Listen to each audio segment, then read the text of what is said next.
Hey, good morning, everybody. Good morning where we are in Texas.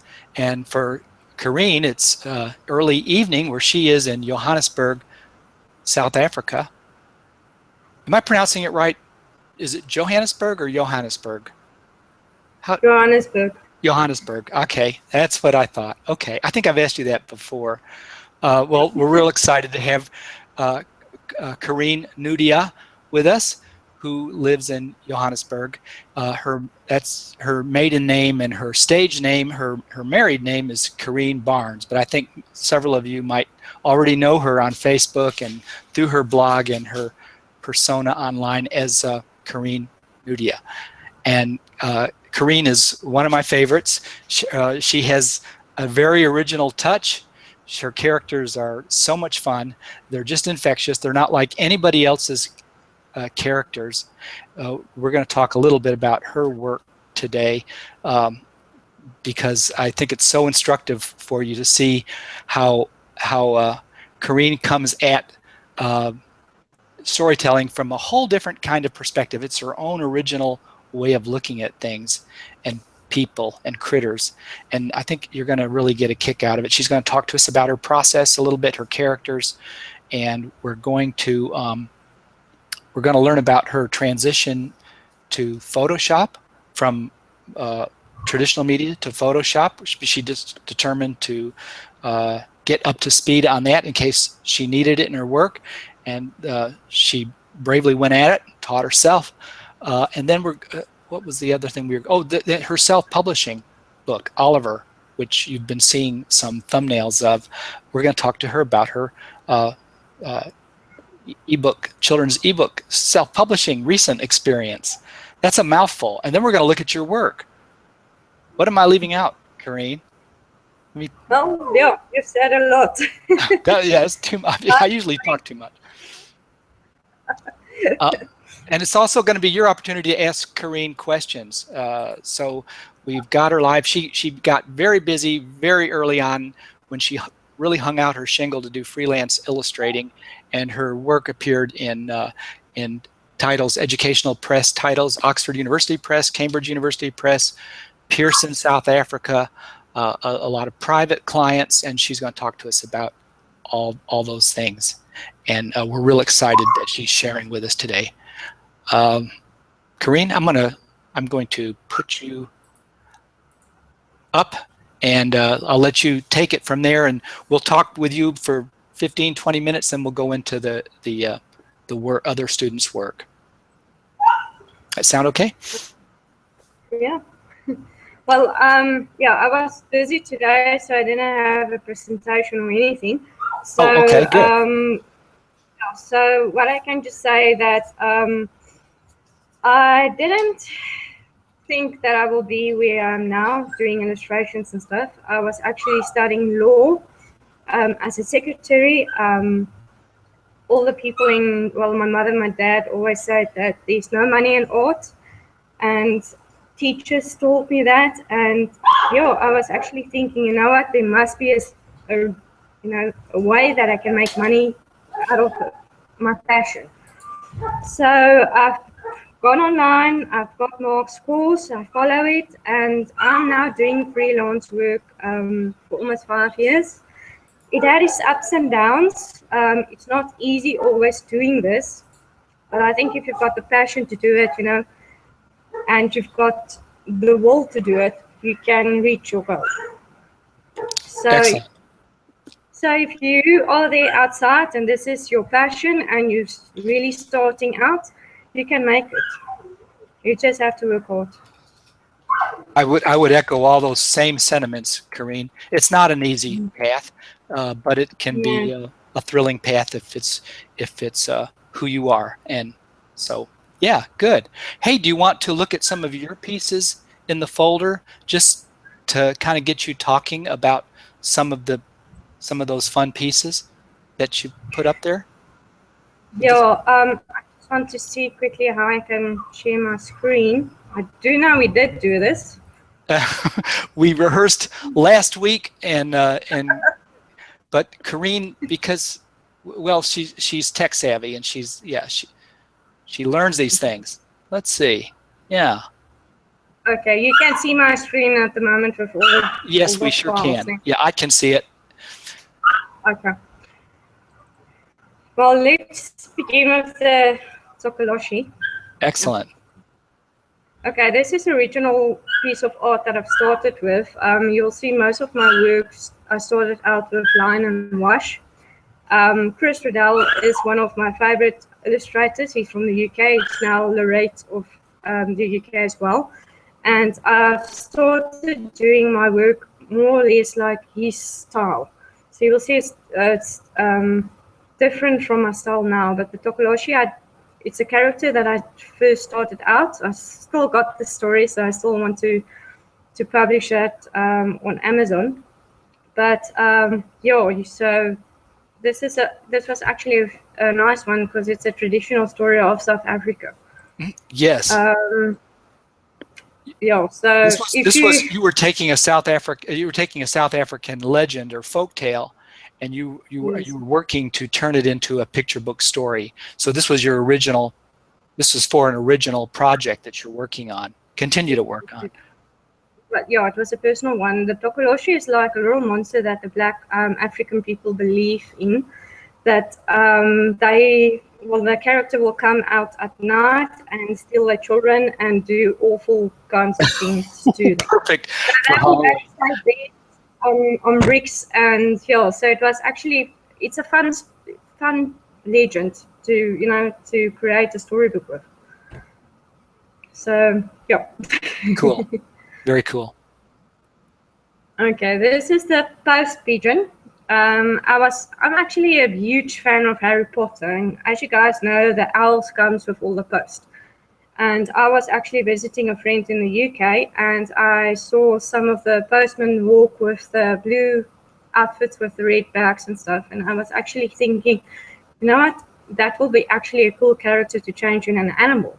But I didn't want to owl of the Harry Potter, otherwise, yeah. So I've changed the whole thing into a pigeon with a postman outfit, and that's how I created the character. Oh, and here all this time I've been looking at him, thinking he was a typical South African postman, but he's English. He's English. Our postman doesn't have formal uniforms, and they don't even have bags, so they look like anyone in the street. I see. So this one actually comes from the UK with the red bag, and yeah. So even if you're traveling, you will come up with a character if you just let your imagination go. Yeah. Yeah, so that's the jaunty hat does make him look very English. he's really one of my favorites. I actually want to do these characters all over again, but in my new style. So yeah, keep an eye out, and you will see it. This is my dancing lizard. Actually, one of my first private commissions from a client. She was just giving birth to a little girl, and she wanted to do the room original. She didn't want to go to the shop and buy some stuff for the room. So she came to me and said she's got 20 bucks and animal that she wants to do in a cute way for the little baby girl. So it was difficult coming up with characters and make them cute. The one that I don't have on here, I couldn't find it in the short notice, but it's a dung beetle. And yeah, that was a bit difficult because you can't draw dung to look nice. But yeah, I've done the dung beetle with a nice ball. But this one is my favorite. Is the dancing lizard. You said it was hard to make him cute. You made him. It looks so effortless and knocked off and easy here, like you just sat down and sketched him. But what was your process? Did you have to do a lot of sketches to make him look like that? Yeah, and because I didn't have any experience in this type of things, I've actually struggled. I've looked to pictures on the internet to see how the bugs looks, and I was like sitting with 2 days with a character. thinking, man, how am I going to make this cute for a little girl? So it was difficult. Actually, I want to see if I can't get through. Sorry, Mark. I just want to see if I can't get him. Then people Sure. can just see how I've changed it. Oh, that'd be fun. Yeah, because sometimes, you know, just want to see if I can get it. Sorry, guys. But the thing is, you know, sometimes you get a brief that you actually struggle with. And you sit and you just think, you know, how am I going to do this? And that's part of the process. I mean, there's a lot of work, especially with the briefs. It comes through. You don't know exactly how you're going to approach it, but in the end, it's going to work out. I'm just going to, can you guys see all these Yes. characters? Yes. Well, this is the dung beetle that I've changed. So that he can actually use a ball instead of dung. But yeah, this is pretty much in the early stages of my career. And as you can see, it's a lot of characters. This one is especially my favorite one, is a chameleon. And there's a lot of illustrations that I've actually used them because I've remained the copyright on them, so I can still, you know, use them. And the lady actually moved to New Zealand, and I actually kept. I tried to get hold of her, and so that we can still talk about everything, and you know, so that I can promote myself to her as well. Because kids grow up and they want new stuff. But I lost track of her, and a couple of months ago, I got a request from her from Facebook. And she said she's got 2 children now. The youngest is now a boy, and I gave her the original illustrations, and she took them to you know, to New Zealand overseas. And the little boy is currently the owner of all the illustrations. So they're in his room, and he loves them to bits. So all my work travels to New Zealand. So you never know. World traveling art. Okay, that's great. Yeah. Then I love animals. So most of my work is animals. This is a little hippo that I've actually started with in Procreate. It's an app that's on the iTunes store. And then I've just exported to Photoshop, and I finished it in there. Is Procreate, Karien, that would be Procreate for the iPad or? Yes. Okay. Yeah, on the iPad. Okay, and you can create a file on your iPad that you can import into your Photoshop on your desktop, your Mac or whatever. Okay. Yeah. So you guys that loves technology, go and have a look if you've got the iPad. Procreate is very strong. People love it to bits. It's almost like Photoshop.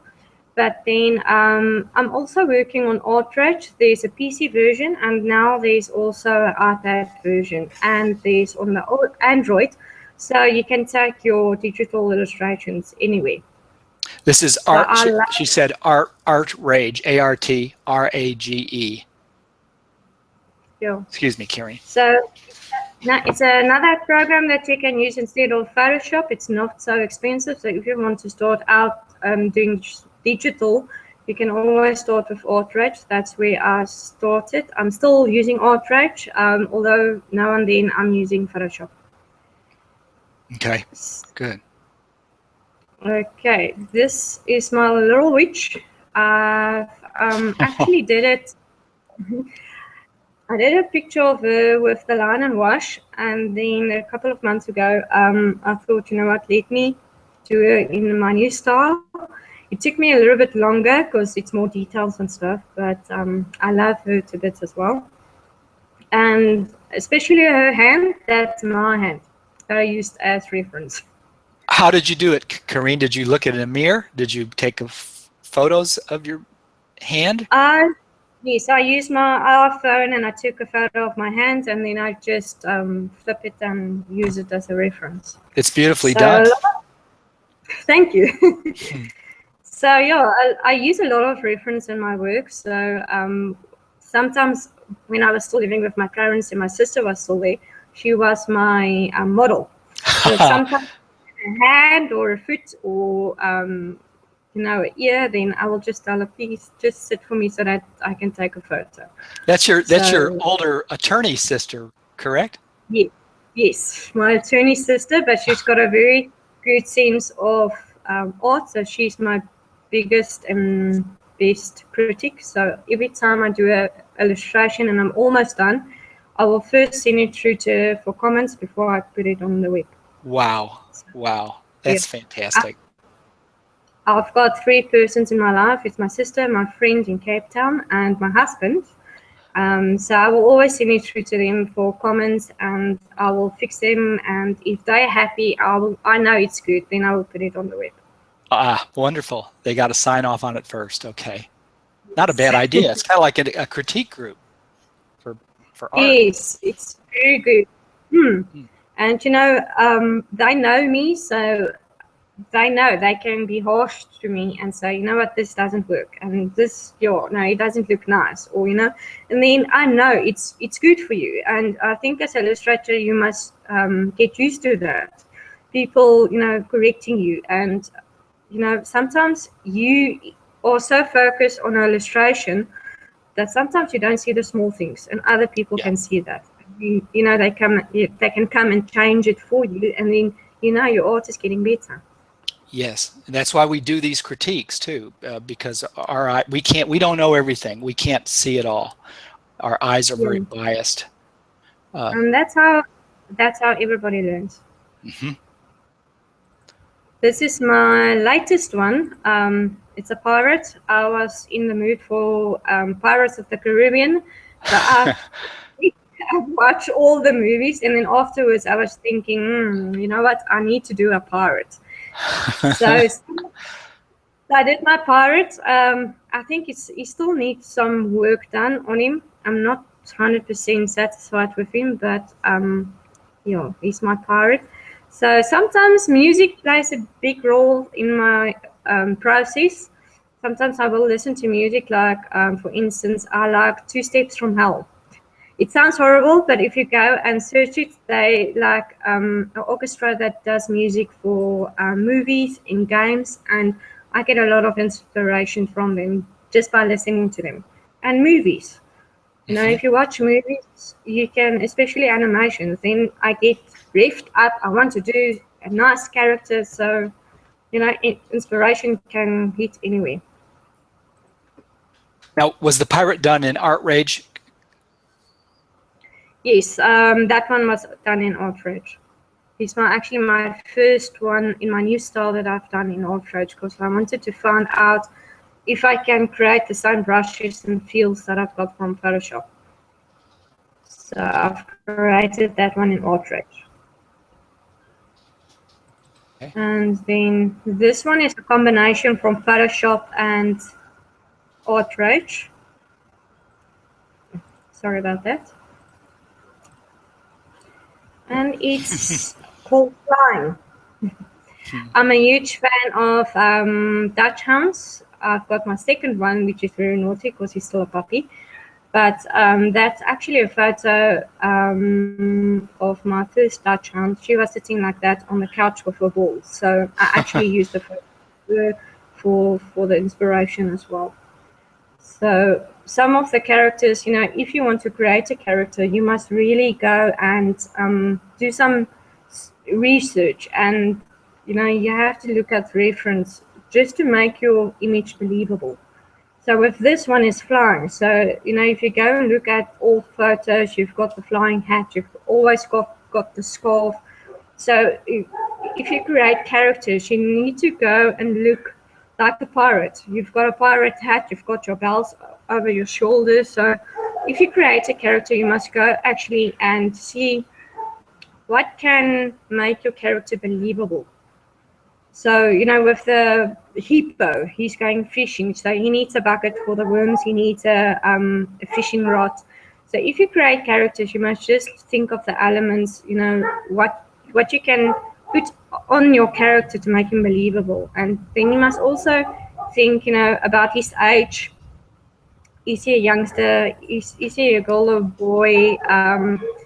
You know, is he a clean person or a scruffy person? So creating a character is, you know, I'm actually sitting 2 to 3 days just thinking about this character, even if I'm not doing a story about him.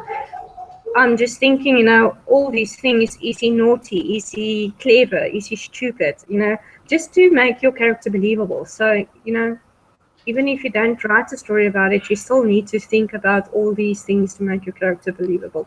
You know, Karien, what's fun is that even though your characters are not like, they're not like realistic characters, people, animals, but you're saying go out there, find the research to make your character as real, it's almost like real with quotes around it, as you can, and that will only help your almost cartoon character or your you know, make believe children's story character who doesn't look like a painting of a representational painting, but looks like a kind of a cartoon character. Yeah. But yeah, the elements is the scarf, the hat, the flying goggles, the props, the details. Yes, even the sheep's wool on the flyer's hat. That's you wouldn't have thought. One would not have thought of such a detail if you weren't looking at. Yes, and even if you look at the box that the child is sitting in, I mean, there's a logo, a recycled logo on it, and you know, just to make it that it's a recycled box. Otherwise, you know, it's a normal box. So that's why I've put the logos on, so that it just makes the box believable. Exactly. Yeah. And then this one is my favorite one. This one I did on the iPad. I've done it, well, it took me a while because I was just playing around with it, but it's my favorite one. It's shown on my webpage as well as the logo. But if you look at him, you know, he looks like if he's an old gentleman that's going fishing. Yes, he does. The only problem that I've got with him is I've put suspenders on just to give him that attitude. But I didn't think, and I gave him a belt as well, which doesn't work. Otherwise, why would you have suspenders? I have seen people wear both suspenders and belts, so. Do you? I have. All over Texas, the older folks. Yes. Hey, by the way, so you can go to the little magnifying glass on the top right of your screen, Karien, and you can enlarge him a little bit, and maybe we can just take a. Let's see. Do you have one of those? Oh, I don't see it. Oh, there it is. Yeah, and we can look at all the fun details. There you go. Oh, how cute! I love the shadow you've put. The cast shadow. What a great detail. And that's one of the tricks I learned in Photoshop by myself. Oh. I went on YouTube and searched for it, and so that's the only Photoshop, and especially my logo, that's Photoshop as well. But this I've done on the iPad. Look at that checkered shirt you've got, that long sleeve checkered button shirt. That's so cute. Yeah. So he's my favorite. He's a serious fisherman, you can tell. Then I was actually looking for music for my wedding. I wanted some jazzy music, and while I was searching music, I was inspired to do a jazz music man. Sitting on a street busker musician. I couldn't find nice pictures of New Orleans because I thought that will be awesome to have as a background. So I couldn't find any nice pictures. So I just kept the background blank. But that's my musician. And I love his socks. Let me see if I can. Yeah, let's take a close look at his socks. I love his shoes and socks and the pail that he's sitting on, the bucket. Oh yeah. See, it's got all the polka dots on his shoes. Designer socks. Designer socks. So this is my my new style, but this is an old character. As you can see, it's Gimli from Lord of the Rings, another inspiration while I was watching the movies. He's a good one. We all know him, so yeah. I've done this for our event, and the people were being crazy, and they bought a lot of prints of him. I don't know if that was legal because it's already a character, but yeah, that's one of my favorite ones as well. These were bookmarks that I did for a friend. He's a huge fan of Don Quixote. This is also a very small, a very old illustration. This one got you attention from some art directors, didn't it, Karien? Some editors and art directors. They responded right away when you sent them. I've seen it through to a publisher in Cape Town, and I haven't received any work from them. But she sent me emails saying that it brightened her day when she received the bookmark, and she said, she's going to keep an eye out for me, and she just loved it. Yeah, and it's terrific. Maybe one day I will get work from her. It's a great. This one was the vertical shape, space, format of a bookmark.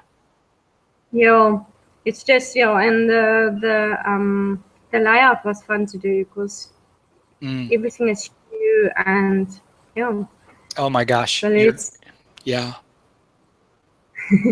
you're going in the grand tradition of European illustration, but like Gustave Doré and Picasso, so many others who have done Don Quixote. And this is also, it was another bookmark that I loved. I love robots. So it was in the same bunch. I think I did 4 different types of bookmarks, and those 2 are my favorites. Traditional medium? Or this was drawn traditionally. I've scanned it and then I've painted it in ArtRage. In ArtRage, okay, good. Yeah, so it's traditional and digital, and that's that. That's that. Okay, guys. If you have questions for Karien, we're gonna spend just a few more minutes with her because we don't usually have somebody from outside North America talking to us, and this is a real treat. And then we're going to look at your work. But I have some questions myself. I've got 6 questions I'd like to fire at you, Karien, out of my own curiosity and interest, and we'll take your guys' questions now, and then we'll go into the critique. I think we're going to be okay on time. Does that work with you, Karien? I'm format tonight. Even if you want to go over the time, if the students is fine with that, I can still talk. Well, we'll try to be real respectful of the time and your time. I know it's supper time in your neck of the woods, and I'm going to be watching the screen over here. Let me just check real fast to make sure you. Okay, so feel free to post some questions for Karien. Of course, you can do that throughout our time with her, but. Karien, you're self-taught. You didn't go to art school. But you've always drawn. Do you have, and yet your work is very assured, very confident, very clever, very cunning, and it's just very entertaining. So how did you get so good? And what advice do you have for aspiring painters, drawers, to improve their craft, and then maybe even to start venturing into the digital areas of ArtRage, Photoshop? Well, like I said, my parents was against art. They didn't think it's going to get me money. So I was actually I was working for lawyers, attorneys, and it was still a passion of me.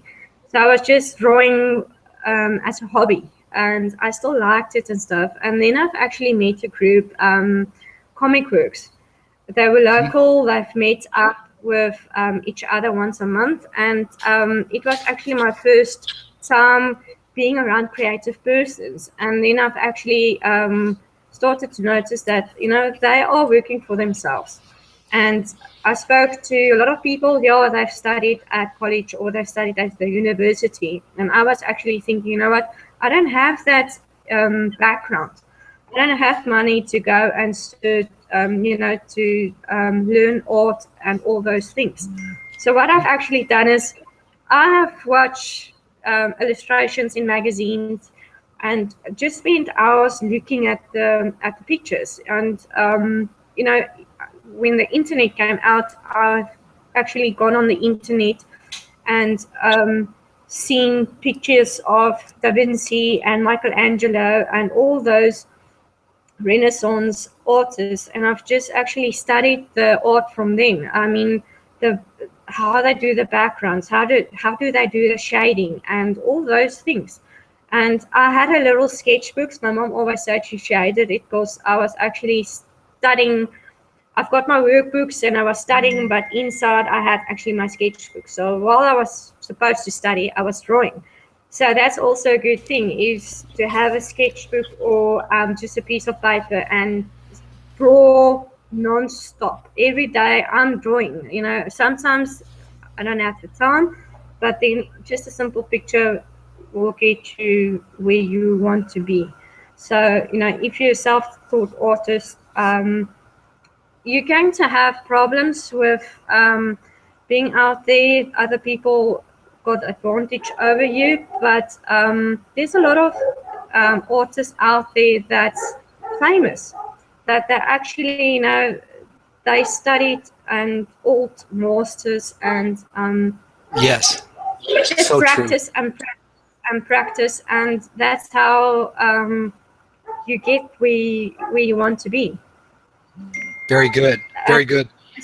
You Especially with mentioned you mentioned one time to me, Karien, that there wasn't a whole lot of if you did have the resources to go to an art school, there wasn't like a really an ideal art school situation in Southern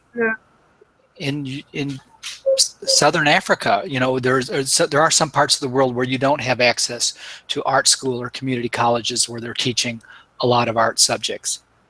And excuse me, go ahead. South Africa is very small. The illustration market is very small in South Africa. So most of us illustrators and animators go overseas and promote their work, and that's how they get work. So one of my friends is actually working for Marvel, and he's sitting in Cape Town. So it's very small. So it was hard. There wasn't any schools that can learn where you can learn how to do children's books and all those things. It was only art schools, at the universities. And that's not what I want to do. I want to do funny characters, and I want to stuff. And when I was younger, there wasn't any schools or colleges. Nowadays, there are colleges that teach animation and digital and graphic design. And so, in a few years, it got so big that the young kids are doing that. And sometimes I wish I was them, that I can just go and study animation, or, well, I can still do that. I'm not too old to do that, but I would have been further in my career if I had that resources. It's the same with the picture books. South Africa rather import books from the UK. They will probably publish 1 or 2 books here in South Africa because it's so expensive. So that's why most of us are doing educational books, because that's a huge thing in South Africa. So that's why if you want to do picture books and you're based in South Africa, it's best to go and promote your stuff overseas. Okay, great. What did you do to get your first assignments? I did a portfolio, and it took me a year to get it right. That was while I did your course. So your course helped me actually to create a portfolio. And when I spoke to some of my friends, they said there's agency for South Africans in Cape Town. They called Sparks Media, and I've sent my work through to them, and they accepted me. But they're not the same as agents in America. They don't go out to search for work for you. So they wait actually for work to come in, and then they will send an email out through to all the the illustrators, and then you must send all your things through to them, and they link you to a publisher. That's how I got my first brief, was through them. It's who you know. You know. Yeah, it is. Very good. You know. And yeah, talk. When Facebook came out, I noticed that the children's writers and illustrators, the kidlit community, jumped on Facebook very quickly as a way to get out there, to network with each other, to meet editors, art directors, agents, each other, other creators, and you jumped on that space as well. Can you talk to us a little bit about social media and how an aspiring illustrator can use it, and what has worked for you really, really well on Facebook, in social media, and what hasn't worked so well? What you'd stay away from now, if in hindsight? Well, it's difficult with social media because a lot of people's got good responses on different sites. So I've got a lot of friends that likes Twitter, and for some reason I get a lot of followers. It was quicker than Facebook, but I don't know. Twitter felt boring for me. I mean, it was simple for me, but actually, if you think of it, I get people from there. So I'm not a big fan of Twitter, but it kind of works for me. I love Facebook. My parents and my husband say, "Why do you spend so much time on Facebook? Half of the day you're on Facebook." But I've got a lot of connections on Facebook. If I see a nice illustrator that I love his work or her work, I will ask for a friend request, or I will like the pages just to get inspiration from them. And sometimes you make good friends. I mean, 2 years ago, I've came across a guy in Dublin, in Ireland, Emlyn Boyle. And I sent him a friend request, and we started talking, and we are actually very good friends. So if I do something, he will promote my work on his Facebook page. If he does something, I will promote it on my Facebook page. So if you connect to persons and you start actually talking to them and making friends, if you want to promote something, you can always promote them through them. And they don't ask you a cent because they will know sometimes you will help them out. So even with my Facebook page, Facebook is very nice because you can promote your page. Yes, it's a small fee, but it gets followers. So I love Facebook. I'm new on Tumblr, so I'm still trying that out. Google Plus is also very good. I still learn Google Plus, like this is my first hangout. But everyone's got good feedback on their social media. So if you feel comfortable with Twitter, go for Twitter. If you feel comfortable with Facebook, go with Facebook. So it's just it depends on you. So I feel relaxed with Facebook. That's why my page is so good in Facebook. Yeah, Facebook, it almost feels, doesn't it, like it was made for pictures. It's a picture-friendly, visual-friendly platform, but Twitter is becoming that way now as well, and so many of them are visual, picture-friendly. And I heard somewhere, I haven't read anything to discredit that notion that in Facebook, people click on pictures. In fact, on the internet, that's what people click on, is pictures. We're used to looking at pictures and responding to pictures. What better platform for an illustrator, when you think about it? Good. Well, I always am interested in hearing war stories, good stories and bad stories by freelancers, and you have really done the freelance trail. You've surfed all the highs and the lows. So what is the best favorite experience you've ever had with a freelance project, or an assignment, or it could even be your own project? I've actually all my personal projects I love. No, Okay. so if I start something, it's with passion that I do it. So I love all my personal projects. If I don't work, I will work on something I like. So that's why my work comes out so good, because it's something I like. Right. I think you know there's sometimes these briefs that I enjoy. I learn a lot of stuff, especially, I mean, it's primary school books that I do, but sometimes you still learn from them. I mean, from different plants, how to grow plants, and things that you forget, and then all of a sudden you're just like, oh yes, I remember this. So so yeah, some of the briefs are nice. I did one for a publisher that was actually a story. It wasn't like the educational books where you learn stuff and science and all those things. It was actually a story about a chicken that went out at night, and the chicken couldn't understand why he needs to cackle at a certain time when the sun comes up. So it was a small story, so it was almost like a picture book. I loved it, but unfortunately, the lady that I worked with resigned. So since then, I didn't get any work from them, but that was the most I worked with resigned. So since then, I didn't get any work from them, but that was the most one I had the fun. It was the best. It's because educational books can sometimes get weary, especially if you do a lot of them. I'm doing now books for Nigerian.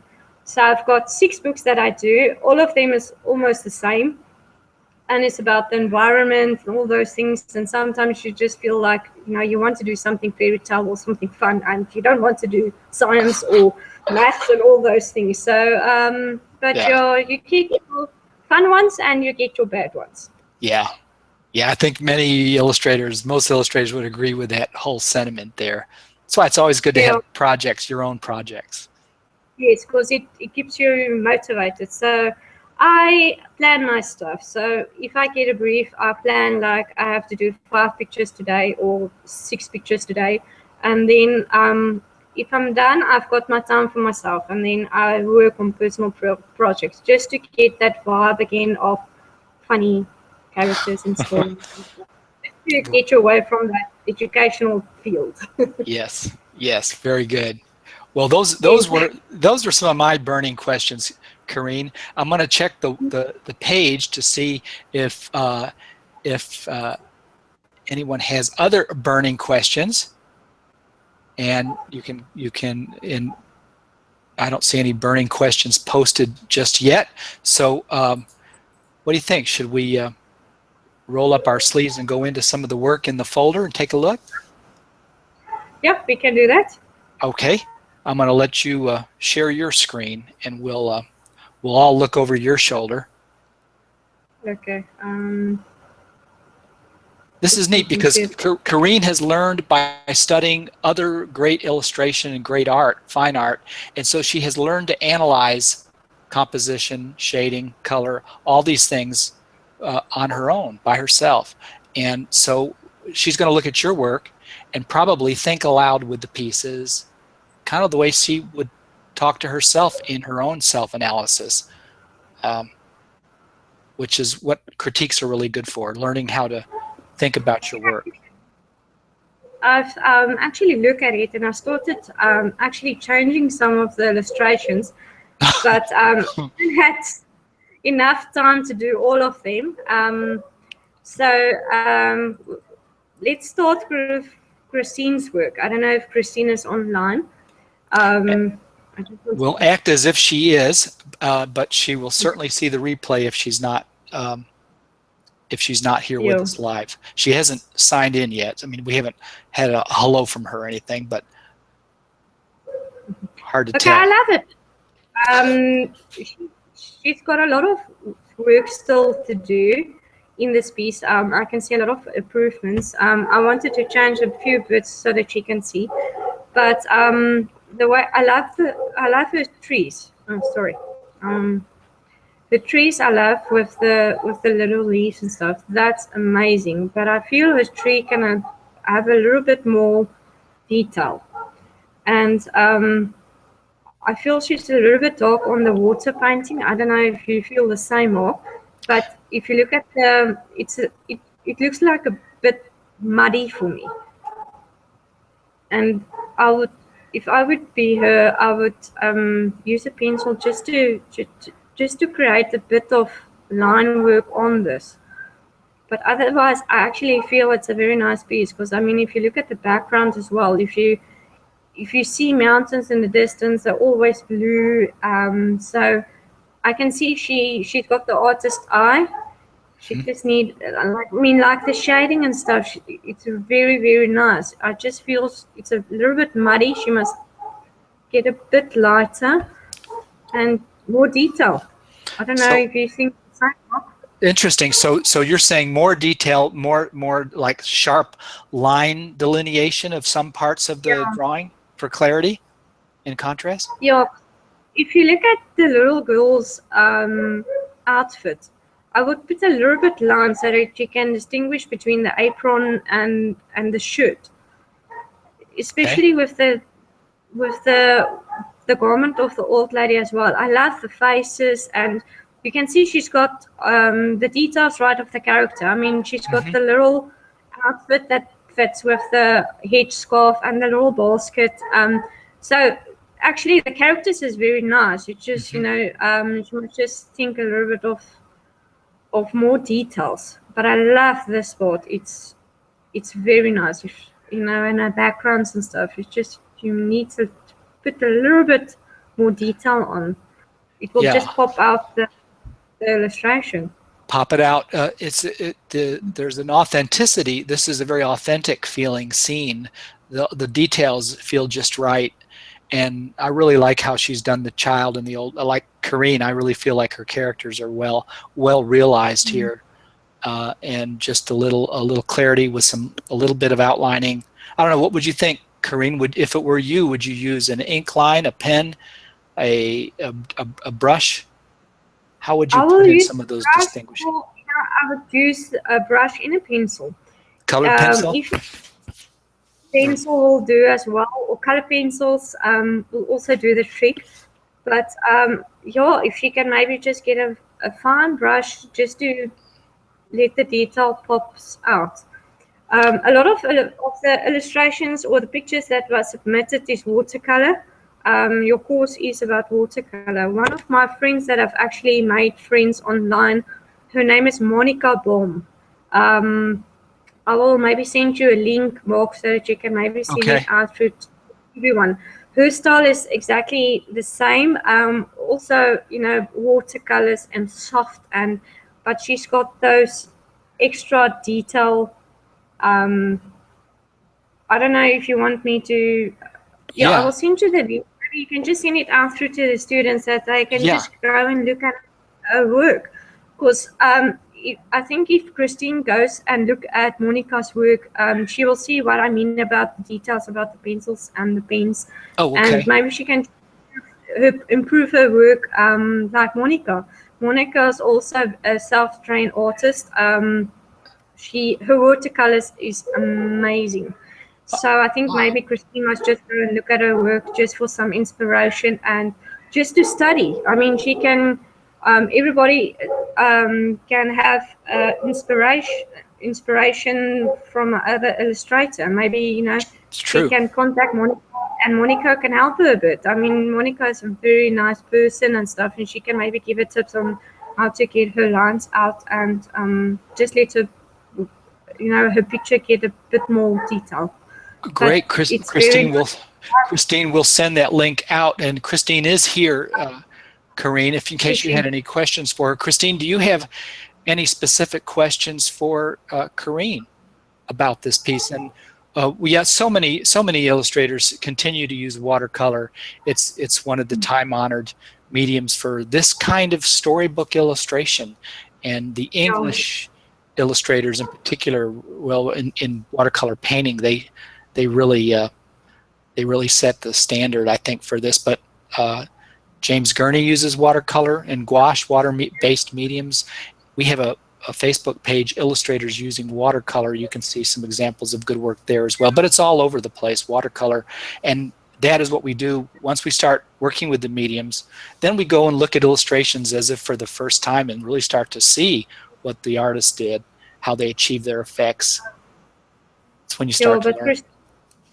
I love this picture. The composition and the layout it's very nice. And Joe, it's got a European feel, so maybe yes. If you want to, maybe you must contact the European countries and stuff, because they will love your style. I love your branches. Every time I look at the picture, the branches catch my eyes. Yeah, I know what you mean. I feel that way too. Yeah, so that's very. Christine, if you have, she says she has no questions for you, but she really appreciates the feedback, Karien. Okay, but yeah, we will send out that link, and maybe you can get in contact with Monica or just go and study some of her work just to get an idea. Yep, great. Lisa sent us a message that she can't be here, but she's looking forward through to the replay. So I'm just going to chat to her. She actually sent a lot of work in because her note said that she's actually doing a book.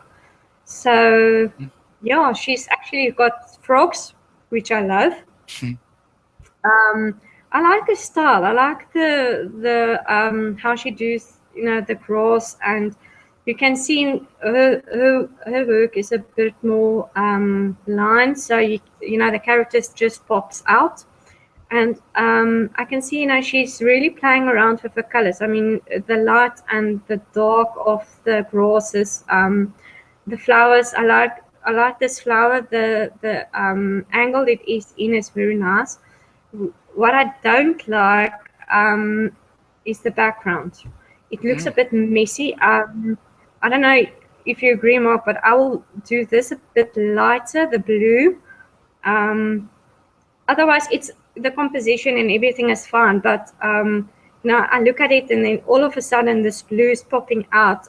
It's a bit, I don't know, it's a bit dark. But otherwise, it's very nice. It's really like it. It's vivid, isn't it? The blue is the thing that we look at first, I think. Yeah. And I don't know. It feels if it overpowers the illustration. It kind of competes with the frogs a little bit, and the flower is so beautifully done. The yellow sunflower-looking plant on the left, and so it's so beautifully done. And it's got that contrasting color, that yellow with the blue, that it really it upstages the frogs a little bit. Those great frog characters. I'm wondering how could she and Lisa says she's here actually with us live.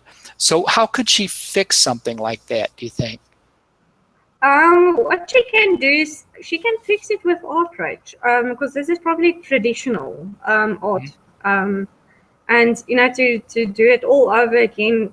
Sometimes you don't have the energy, or sometimes you feel like it's going to ruin the picture. So she can actually change it in Artrage. She can contact me on Facebook, or she can contact me through you, and then I can just help her in Artrage, just to fix the picture for her. I don't mind helping her a lot because I actually like the characters. So it's very actually very nice. And, so and if she wanted to fix it with her watercolor paints, you could just by putting the opposite wheel color on the color wheel, a light wash over that blue to sort of kill back the color, sort of neutralize it a little bit. That might help because it's not bad to have a dark in the background like that. It's just the radiant, full saturation, full hue blue gets real aggressive and upstages the frog, so you can push it back, kind of neutralize it with the opposite color. Because I can see on the picture she's using expensive watercolor paper, because you can see that on the way. So I mean, art materials are very expensive, so you don't want to mess around with the with all the water. Yeah. So either she can do it over, or she can just play around with it, or she can try and maybe change it digitally. Digitally. Good for correcting Yeah. mistakes. Yeah, for sure. Yeah, I have done it in the past, so I can show her a few tricks if she wants to. I've done digital alterations to my original painting, so it can be done. And then she doesn't have to do all those hard work again. We're going to try and get Karien to, we're going to try and talk her into doing a little workshop for us on Art Rage, and maybe she can also talk about how she fixes things in Art Rage and also Photoshop. So Karien and I will talk a little more about that and be looking for an announcement to that effect in the after the first of the year sometime. I've actually changed this picture, so I will just talk about it first. Okay. I love the idea. I love the flower pot that's turned over with the crack in it, so it's a little house filled with rocks. Especially her grass, maybe that's a unique signature of the grass. Maybe in all her picture books she can do the grass like this. It will be like a signature of her. But I love the characters, and this one is the blue. Just at the bottom, it's a bit dark, so maybe she can either make a little bit more bluer so that it's not on the edge. It looks a bit funny. But this one is actually very nice. But let me show quickly what I've done with the piece.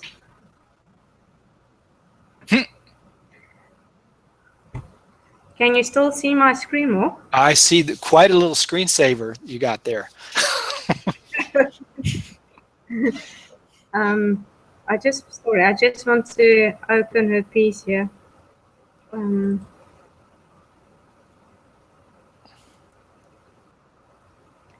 I've changed it a bit in Art Rage.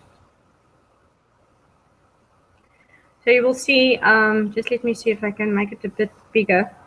I've put some shading in, but what bugged me with the flower pot in her original drawing is that she didn't paint the inside of the pot. Like on this one, I've did a little bit of an edge so that you can see the background, the back of the flower pot. Yes. But she just wanted to check that out. But now you've got that edge of the flower pot, so it just gives it a bit more definition. Yes, and dimensionality. Yes.